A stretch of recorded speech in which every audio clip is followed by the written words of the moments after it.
Chairman. Thank you. Senator Coons. Thank you, Mr. Chairman, Ranking Member, and thank you for continuing to show strong bipartisan support for Ukraine. I agree with the points just raised by the Ranking Member about the urgency of our making our nuclear fuel system more independent of Russia and the future of SMRs being critical for a zero-carbon American developed energy source for the future. Thank you to our witnesses. The brutal Russian invasion of Ukraine has been a profound strategic failure for Putin. NATO, instead of being divided or weakened, is expanded and strengthened. As you've testified, there is a global coalition of 50 countries providing more than $90 billion in direct support, both humanitarian, direct budget support, military for Ukraine, although we are the single largest donor.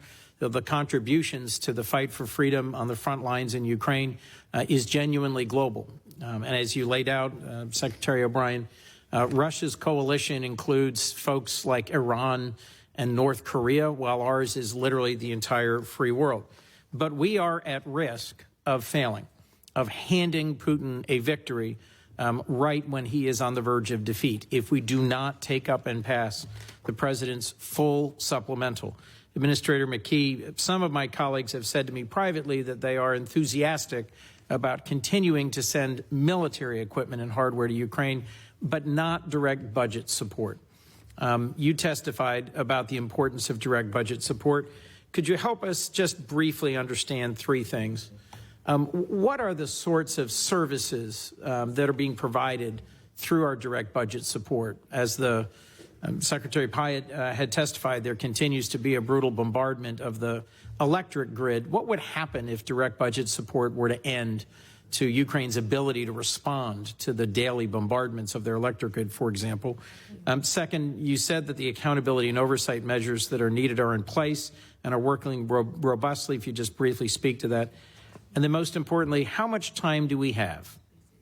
If we kick this can down the road a month or two or three through a continuing resolution and we fail to take up in advance the full supplemental for budget support and humanitarian, how much time do we have before that begins to really have bite for the people of Ukraine? Thank you, Senator, for your question. On the first point, as we've noted, the types of services, right now Ukraine is able to spend all of their national budget in the fight. They are paying their soldiers' salaries. They are, dedicated to defeating Putin on the front lines. That means they don't have any resources to take care of their people and govern, which is as vital to keep up the unity of purpose and the resilience that we've seen from the Ukrainian people, because they're all in, both on the civilian and the military side.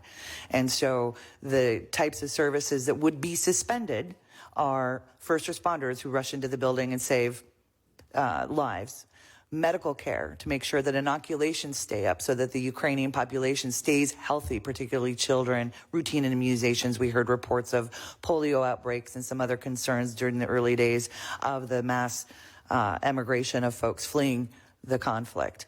We also are supporting teachers and continuing education so that they don't lose a generation as a result of Putin's attacks on civilians and civilian infrastructure, so that the kids can stay in school and that those families are there. Am I correct that the direct budget support requested gradually goes down over the next year as the economy becomes more vibrant and we assess Ukraine is able to generate more revenue? Correct. The direct budget support and their fiscal stability is also vital for the IMF program and other donors stepping in.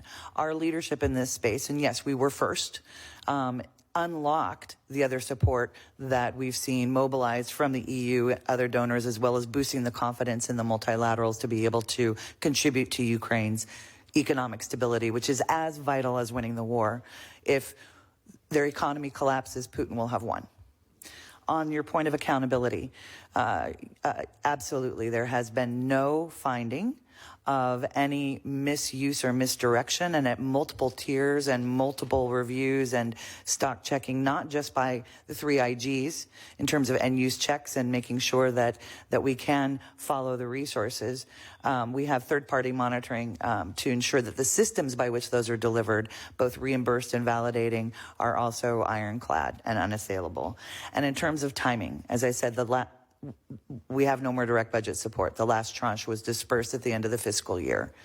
This jeopardizes, particularly over the coming months, Ukraine's ability to maintain its economic stability while it continues to fight the war. It's urgent.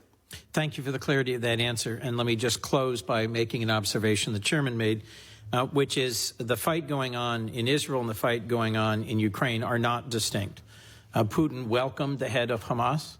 Wagner's offering to provide air defense, possibly to Hezbollah.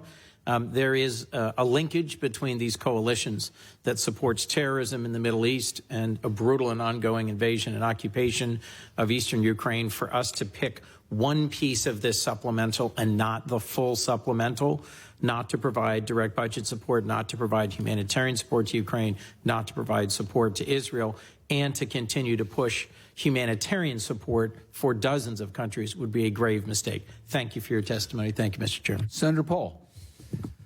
I think it's easy to look around the world and find places where the U.S. taxpayer can be asked to send money to fix the world's problems, but there is an important question we might want to ask before we start sending $100 billion more. Where are you going to get it? You know, we don't have any money. Every bit of our tax revenue goes to Medicare, Medicaid, Social Security, and food stamps. Those 4 programs consume all of our tax revenue. Everything else is borrowed. In fact, the entire discretionary budget right now is being borrowed. We borrowed $1 trillion in the last 3 months. Interest rates have doubled. Interest payments have doubled. So you can have all this goodwill and try to fix the world's problems, but you're ignoring the rot and ruin you're creating in your own country. Mr. O'Brien, in Russia's weakened state, it's tempting to forget that they're a nuclear power. But I think our foreign policy decisions need to take into account the dangers of war escalating in Ukraine. As Harvard's Graham Allison points out, if Putin is forced to choose between humiliating defeat on the one hand and escalating the level of destruction, there's every reason to believe he chooses the latter. There's a great deal of evidence that the war in Ukraine has come to a stalemate. Even Ukraine's commander-in-chief of the armed services has admitted as much. In Graham Allison's view, the Ukraine war has escalated far enough to see how bad things would become if we end up in a world where nuclear weapons are used. Allison believes that where we are now, both for Putin's Russia and for the Biden-led U.S. and the Western alliance, it's time to search for an off-ramp for all of the parties. What is being done at the State Department to search for an off-ramp? Thank you, Senator. A few points. I mean, I can speak to the foreign policy implications. My belief is if we don't stand with Ukraine now, we'll be spending much more on defense in the future. And much of this supplemental goes to reinvest in the United States. So far from rot and ruin, we're actually shoring up the foundations in our energy sector, as Assistant Secretary Pyatt. So your argument is that war and funding war around the world is good for our armaments industry? I'm saying this supplemental is good for our economy. For the armaments industry. So really, it's a justification of war. To me, that's sort of reprehensible. The idea that, and this is coming from my side as well, oh, glory be, the war is really not that bad. Broken windows are not that bad because we pay people to fix them. Broken countries are not so bad because, hey, look, the armaments industry is going to get billions of dollars out of this. Yeah. I think that's a terrible argument. I wish y'all would say maybe there's go back to your freedom argument or something. But the idea that you're going to enrich the armaments manufacturers, I think is reprehensible. Well, Senator, I'm not making the argument war is good. I'm making the argument in this case war is necessary. And that we can make a little profit on the side. It's not so bad since the armaments guys will make a lot of profit on this, right? No, Senator, I think you're proposing a kind of false choice that I either have to say that or say nothing. What I'm saying is that our economy rests on a foundation of innovation, and in this supplemental, we're investing in our energy sector, as you just heard. The money's borrowed. We're borrowing the money. We don't have it. We don't have a pot of money. So what you're arguing arguing is, in essence, that we borrow the money from China, we send it to Ukraine, Ukraine sends it back to buy arms from us, and that's a win-win. How do we win when we're borrowing money to pay people? See, this is this sort of false sort of argument that, oh, well, look, we'll create 5 jobs for every dollar we spend, but we're borrowing the money. It doesn't make any sense. It's coming from somewhere where it would be in a productive use to where it's into the use of basically fomenting a war and continuing a war. No, that's not the choice in front of us, Senator. And I'm sorry that you feel that that's the way you want to frame it. The choice in front of us is, do we invest in the capacities that allow this war to be won? Those include capacities in energy, in defense, in IT. In the original question, let's get away from funding the armaments people. I'm not for that. But the original question is, what are you doing to develop an off-ramp? When I listen to your presentations, it sounds like the Department of War. I don't hear the Department of Diplomacy in front of me. Where are the diplomats? Is anybody talking about negotiation? Yeah. Do you really believe that that Ukraine's going to push Russia out of Ukraine? They're going to push them out of Crimea, push them out of the east, and that Zelensky's position, we will not negotiate till they're gone from Ukraine, is viable, and that there's not going to have to be some negotiation beforehand? All wars. Well, if you believe that, though, the meat grinder continues, and Ukraine will be an utter destruction, and tens of thousands of more people will die if there is no negotiation. You would think that as a superpower, we would be involved somewhat with encouraging negotiation, but I've heard nothing from you and nothing from anyone in your administration, frankly, that talks about negotiating. So, well, Senator, then I hope you would, sit down and talk with me about what we're doing in this regard. Here, I'll give you a little sense of it. All wars end with a negotiation. We've made clear we'll do that with Ukraine, not over Ukraine's head. It takes 2 parties to negotiate the end of a war. President Putin is not serious about negotiating the end of the war. He has said he wants to wait and see what happens in November 24. So we're preparing for that eventuality so we can have a negotiation that will actually stick, as opposed to the track record of broken agreements that President Putin has made with a whole range of his neighbors up until now. So that's successful diplomacy, not mere diplomacy. There are actually some who say we're back to about where we started as far as negotiating, and tens of thousands of people have died on both sides, and we haven't been successful. But I still hear only war, and I don't hear diplomacy. No, but I think what we're looking at is successful diplomacy. I just spent last weekend with 66 countries talking about the basis of a successful peace in Ukraine. Russia didn't show up. That, again, is the problem. You don't have a willing partner on the other side. So simply saying that there must be talks is, you're asking for a monologue, not diplomacy. Senator Merkley. Secretary O'Brien. No, Senator. Senator Merkley. Secretary O'Brien, am I correct that Russia is spending about 25% of its funds on the war, and the United States is spending about 1.5%? I think Russia's spending more. I think it's 30% of the public budget, and they have a secret budget that's even more. Yes. Thank you. In your testimony, you start out by talking about how Putin is testing the world's resolve to defend most basic principles. That sovereign nations cannot have their borders changed unilaterally. That dictators cannot punish countries for seeking closer ties with the U.S. And that the United States will stand up when the freedom of our friends and allies is threatened. I certainly agree with all those. I have a series of questions. I hope you can give me a short answer so I can get through them if possible. Do you agree that failure to fund Ukraine will do deep damage to the Atlantic Alliance? Yes. Do you agree that failure to fund Ukraine will also put some cracks into NATO? Yes. Do you believe that if the U.S. appeases Putin by throwing support for Ukraine overboard, that somehow Putin will never do aggression elsewhere? President Putin has made clear that once he gets what he wants in Ukraine, he will start looking at the Baltics, he will start looking at Poland and other key allies. Thank you. And if the U.S. appeases Putin by throwing Ukraine aid overboard, will it enhance China's appetite to use military force on Taiwan? China will see us as weaker. Will it encourage other dictators around the world to take additional land? Yes. Now, I'm really struck by the parallel to the journey of Chamberlain to Munich.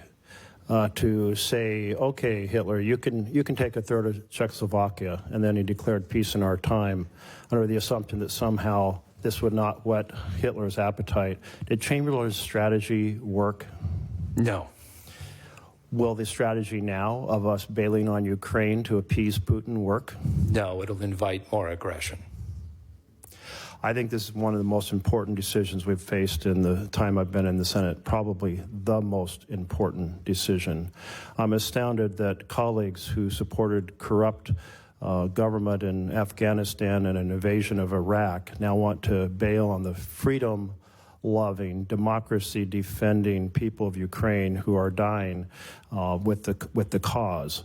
And I must say, I think it will be one of the biggest foreign policy mistakes we could make in generations if we bail on Ukraine. Do you agree with that? Yes, Senator. If there is a emergency supplemental in which the funding for Ukraine has been thrown overboard, should we pass it? We've asked for this united supplemental because it is one fight globally. So we should reject it. Yes, I think the Senate should pass the full supplemental. Will President Biden veto a bill in which the funding for Ukraine is thrown overboard? That's ultimately the president's decision, but he's asked for the supplemental he believes should be passed. Will you encourage the president to veto a bill in which the funding for Ukraine has been thrown overboard? I'd encourage the president to make whatever statements needed to get the full supplemental that we need. My concern is we're going to see a repetition of what we saw earlier when we were facing a continuing resolution in which, the Senate procedures are very, very slow. It takes a week to get a bill to the floor. It takes a week to get the amendment that has the basic proposal in place.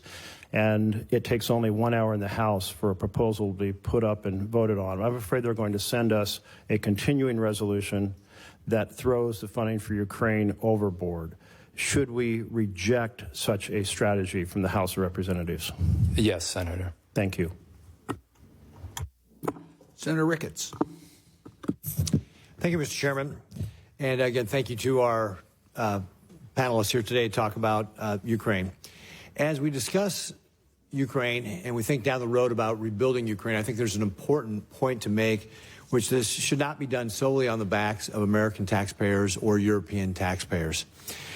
Russia began its full-scale war against Ukraine, and there's public reports that more than $300 billion in Russian sovereign assets have been frozen globally, and estimates are the cost to rebuild Ukraine will be about $400 billion.